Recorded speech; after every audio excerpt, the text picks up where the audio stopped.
Hello everyone, ఈరోజు మనం 6వ వారంలో ప్రెగ్నెన్సీ సిమ్టమ్స్ అనేవి ఎలా ఉంటాయి, పిండం ఎదుగుదల అనేది ఎలా కొనసాగుతుంది అనేది ఈ వీడియోలో తెలుసుకుందాం.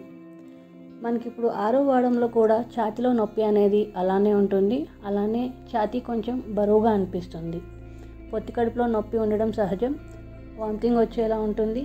ఎర్లీ మార్నింగ్ చాలా నీరసం అనేవి మనం గమనించుకుంటూ ఉంటాం. సాధారణంగా పోలిస్తే ఇప్పుడు మనం యూరిన్కి ఎక్కువసార్లు వెళ్ళాల్సి వస్తుంది. కాబట్టి వీలైనంత వరకు ఎక్కువసార్లు మంచినీళ్ళు తాగడం అలవాటు చేసుకోండి. ఇప్పుడు మీకు వామిటింగ్ సెన్సేషన్ అనేది ఉంటుంది కాబట్టి మీకు ఏదైతే తినాలని అనిపిస్తుందో దానినే తినడం చాలా వరకు మంచిది. మీకు ఏదైతే ఇష్టం లేదో దాన్ని అవాయిడ్ చేయండి. అదేవిధంగా మనం పిండం ఎదుగుదల గురించి మాట్లాడుకోవాలి అనుకుంటే ఇప్పుడు మనం అల్ట్రాసౌండ్ స్కాన్కి వెళ్ళడం వీలైనంత వరకు చాలా మంచిది. ఎందుకంటే ఇప్పుడు మనం పిండం అనేది గర్భాశయంలో ఏర్పడిందా లేదా పక్కన ట్యూబ్స్లో ఎక్కడైనా ఏర్పడిందా అనేది మనకి అల్ట్రాసౌండ్ స్కాన్లో మాత్రమే తెలుస్తుంది. పిండం అనేది ట్యూబ్స్లో ఏర్పడితే దాన్ని ఎక్టోపిక్ ప్రెగ్నెన్సీ అంటారు.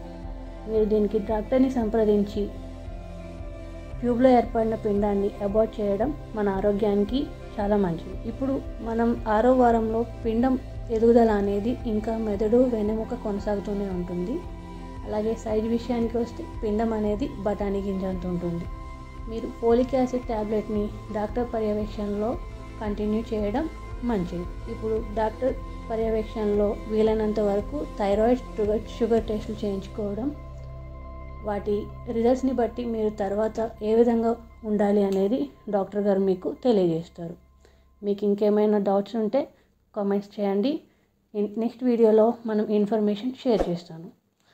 వీడియో నచ్చితే లైక్ చేసుకోండి, షేర్ చేయండి, సబ్స్క్రైబ్ చేయండి. Thank you.